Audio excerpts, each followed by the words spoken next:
Santa Fe. It's a small town, 40 minutes south of Houston. But it feels further. People know each other in this typical Texas town. They're connected. They are a community. Hey, good job. But that quiet, peaceful bubble burst on May 18, 2018. Everybody looks, and you hear boom, boom, boom. It's a madhouse. It was a war zone. I just think this is going to be a bad dream, but it's not. A gunman murdered 10 people and injured 13 others. When those shots were going, I'm like, this is it. There's nothing else after this. This is so surreal. I can't believe this is happening in our community. This shooting was shocking, but not surprising. It joins a long list that includes Columbine, Sandy Hook, and Parkland, Florida.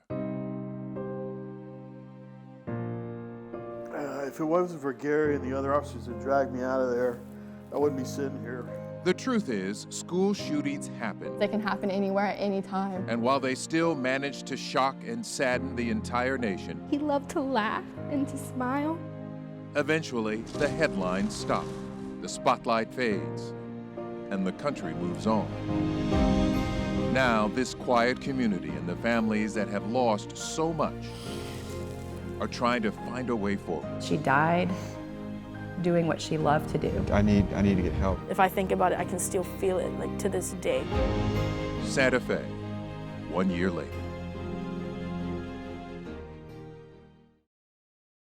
Ignition sequence start.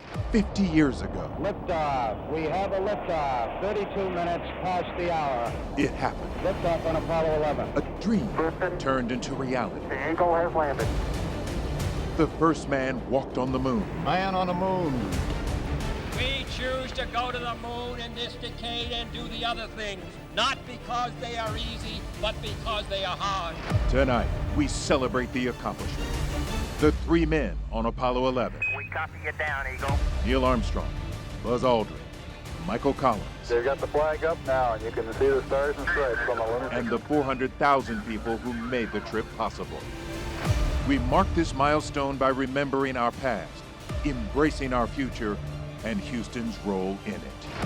One giant leap, the moon and beyond. Presented by Space Center Houston. The latest numbers are alarming. The Texas Health Department reports flu cases have gone up by nearly 9% in just 1 week. During that same week last year, flu activity was low, according to the state. Only 13% of lab specimens tested positive for the flu. In 2017, which was one of the worst years on record, over 45% of the samples tested positive. The most current report shows in the last week, over 2,200 people with flu-like symptoms in Texas saw a doctor. This time last year, that number was just over 1,200. In 2017, a whopping 3,800 people. So who is testing positive for the flu? Typically, it's been children and teens, but this latest report by the health department says last week it was patients between the ages of 25 and 49, followed by 5 to 24-year-olds and 50 to 64-year-olds. Heard this was going on, so something I've been curious about for a long time. Huntsville is Prison City, USA. We have, goodness, 2, 4, 6, 8, 10, 12, 14, 16, 18. We're about 30 people out here. This particular one, especially, this is where they carry out the act. Nobody should be executed. I'm positive that he's innocent.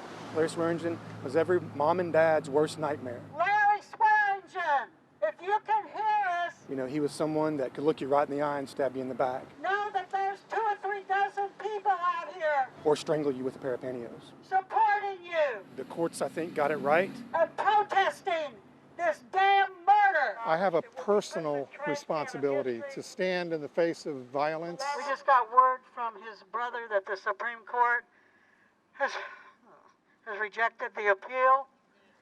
So I guess the execution will take place. The state of Texas has executed Larry Swearingen. Holy Mary, Mother of God. The time of death was officially 6:47 p.m. Pray for our sinners, now at the hour of our death. Amen. All of you are going to go straight to hell for your crimes of executing people. But today needs to be about Melissa. It's now about her. I also have a statement from the family. We want Melissa to be remembered as a happy, loving, kind spirit with a beautiful smile. A bad man got what he deserved tonight. So it's a good day.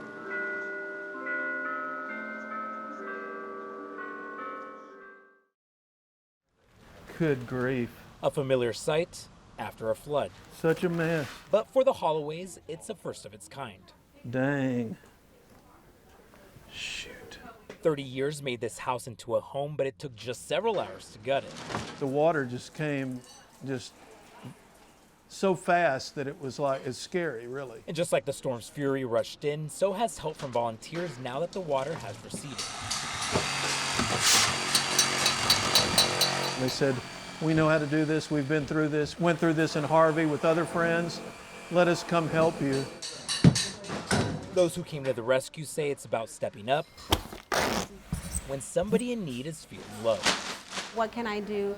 You know, the most important thing for people are pictures and anything memorabilia, so you want to salvage that right away. While anything ruined by floodwater is thrown out, they're holding on to what's most important. Pictures, letters. I'm kind of lucky it got a little wet, but we're drying it and it will be good.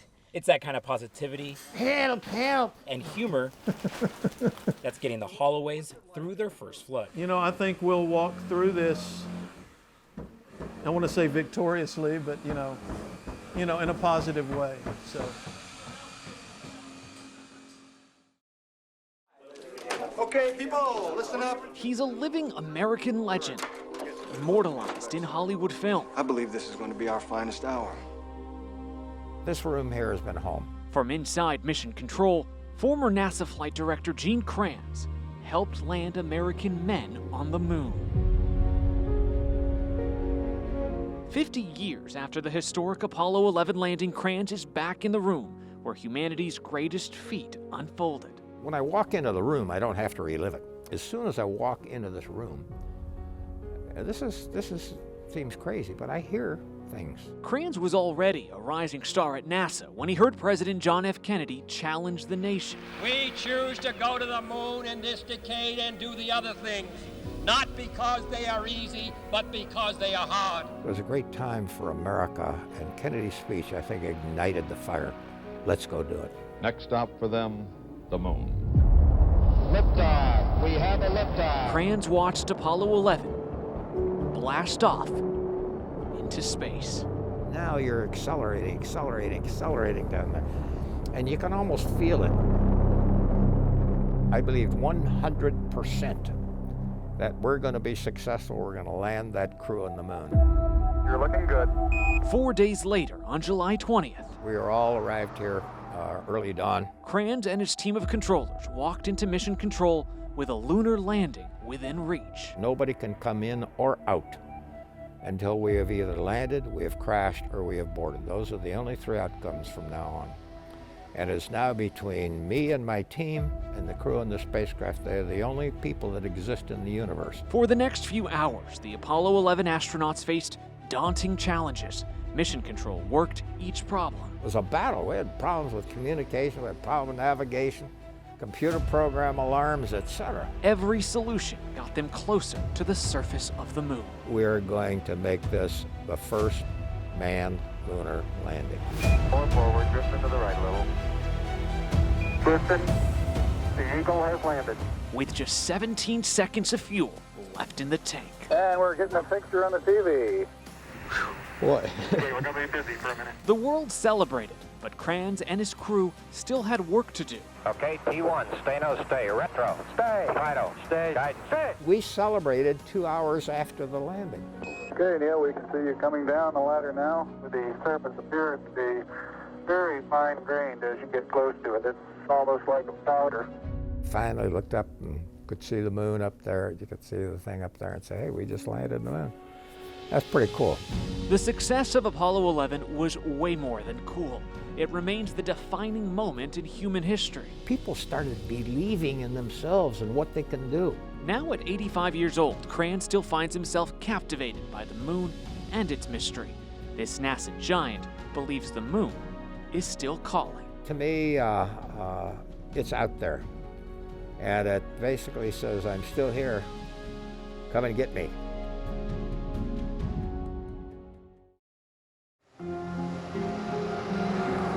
Far away from the big city is a town named for its towering trees. Magnolia is the kind of place where you know your neighbors. Nearby, the Texas Renaissance Festival comes to life every fall, and it's home to a mystery. We miss her horribly.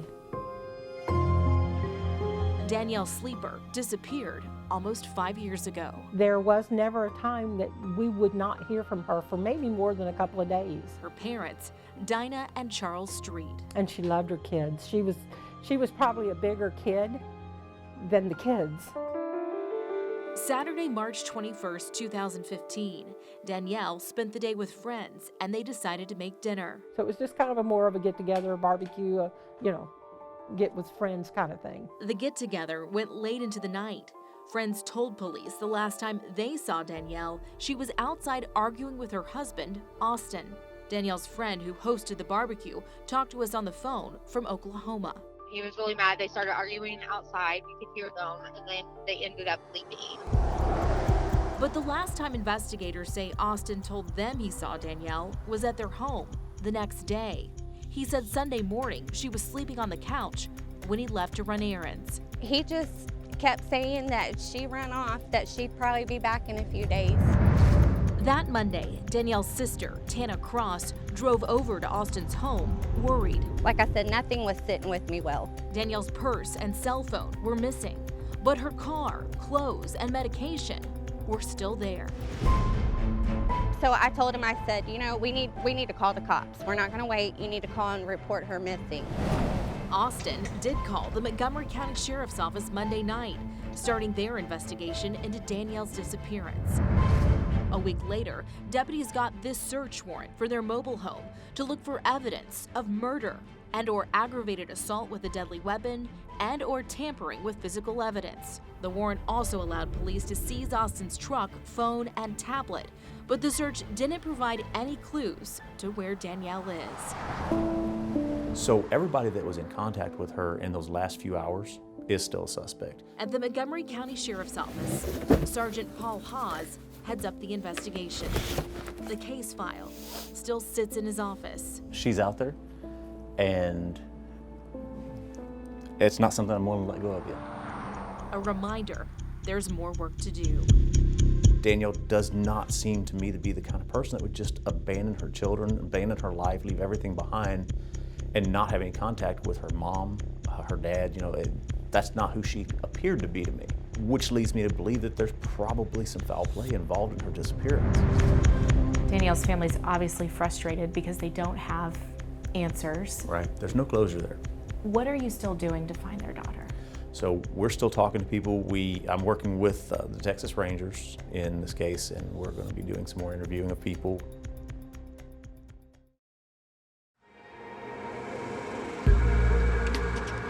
It's a part of Houston you may never see, but it exists. This young woman was 15 years old when she was lured by sex traffickers. She agreed to share her story if we conceal her identity. Before everything happened, I was like a normal teenager. I played sports and I got A's and B's in school. But it was at school where she met a friend who introduced her to a sex trafficker, and her life took a drastic turn when they dropped her off at a hotel. They just left me there, and a man came in the room and he put money on the table, and I just put two and two together. Sex trafficking is a growing problem and business. In the last 5 years, the cases reported to the National Human Trafficking Hotline in Texas have doubled. In 2013, there were more than 400 cases. In 2018, there were 1,000. And we've seen girls in Houston from our suburbs, from Katy, from Cypress, from Clear Lake, Woodlands. This undercover Houston police officer helped rescue the girl. Her family saw her picture posted on Backpage.com and called police. I remember there was a small hotel, and I remember when we first encountered her, she was all alone. They actually broke down the door, took me to the hospital right after that, and I saw my family there. So it was a really big relief. Now the survivor is taking a different approach. She's suing 3 Houston hotels who operated at the time as Candlewood Suites, Clarion Inn & Suites Westchase, and Red Roof Inn, all near Westheimer in the Beltway. And hopefully it will change the way hotels are being operated here. Attorney Derek Potts says hotel employees befriended his client, giving her free food and toiletries because they knew about her situation. And she claims she was even solicited by the guy working the front desk at the Clarion. Can these hotels be held responsible for what's happening inside their hotel rooms? If there's criminal activity going on, they have a duty, if they know about it or should know about it, to put a stop to it so that their visitors are not harmed. Going after the hotels she hopes will keep establishments from turning a blind eye and remind girls the bad guys don't always win. I just want to give them hope and let them know that you could get out of it.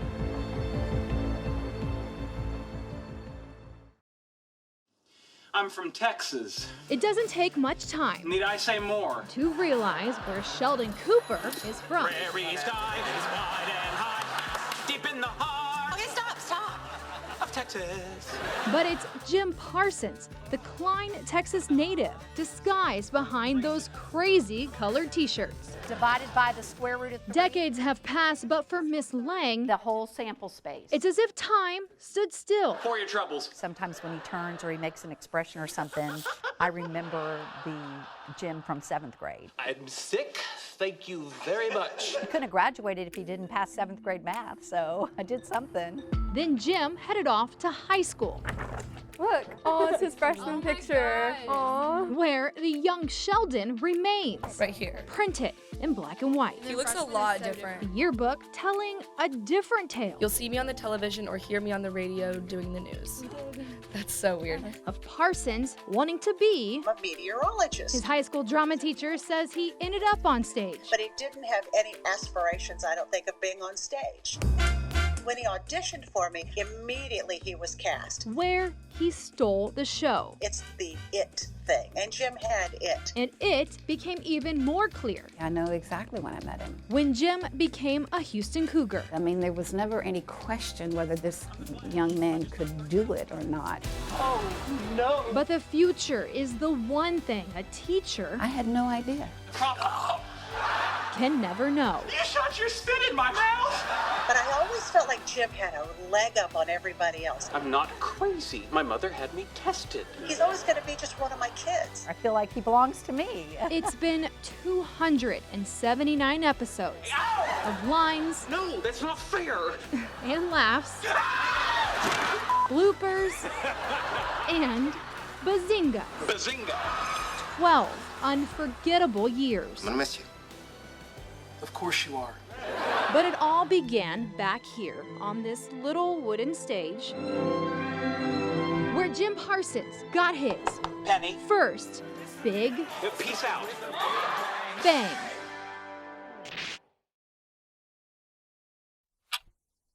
It was 1,800 seconds that changed everything. School shooting, have an active shooter, several people down. It's been happening everywhere. I've always kind of felt like eventually it was going to happen here too. I'm Grace White, and in this series, my colleague Matt Kaiser and myself will share the stories of the people who were affected by the shooting at Santa Fe High School and where they are 1 year later. I've learned that you need to have fun while you're still here. If it wasn't for Gary and the other officers who dragged me out of there, I wouldn't be sitting here. When those shots were going, I'm like, this is it. This is Santa Fe, Life After the Shooting, a 6-part series on the tragedy that unfolded at Santa Fe High School and the lives it's forever changed.